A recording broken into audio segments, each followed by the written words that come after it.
پہلے بھی پڑھا تھا اور زبردست کام ہوا الحمدللہ، اور یہ کام جاری رہنا چاہیے.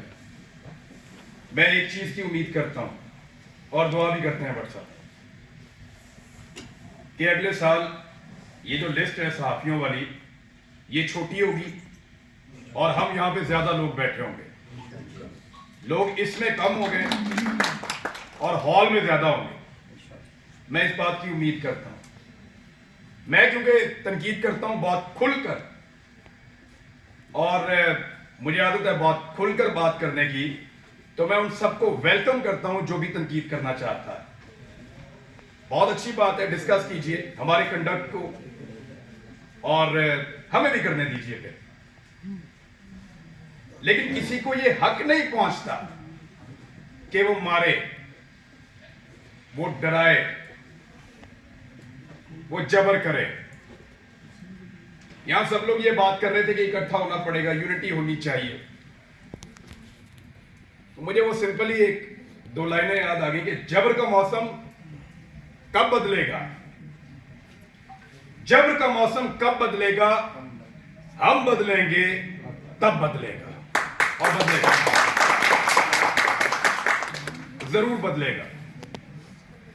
میں کچھ چیزیں بڑی کلیئر کر دینا چاہتا ہوں اگلے 2-4 منٹ کے اندر، کوئی غلط فہمی رہے نا، کھل کر بات کر لیتے ہیں.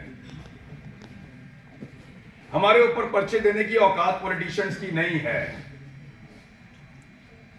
یہ کیا بیچتے ہیں پرچہ دیں گے ہم پہ؟ کمزور لوگ، بزدل. یہ عمران خان پرچہ کروائے گا، نواز شریف کروائے گا، آصف زرداری پرچہ کروائے گا ہم پہ.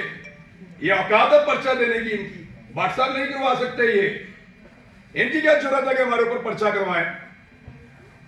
پرچہ میرے پہ ہو یا میر شکیل پہ ہو، ارشد شریف پہ ہو یا صابر شاکر پہ ہو، سمیع بھائی پہ ہو یا بٹ صاحب آپ کے اوپر ہو یا ضمیر بھائی آپ کے اوپر ہو، یہ نہیں کروا سکتے پرچہ.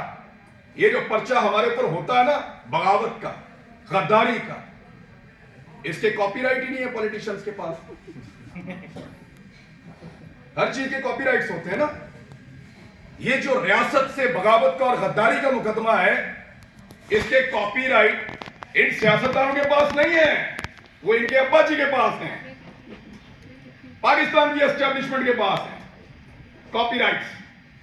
غداری کا پرچہ، بغاوت کا پرچہ، وہ ہم پہ کروائیں گے.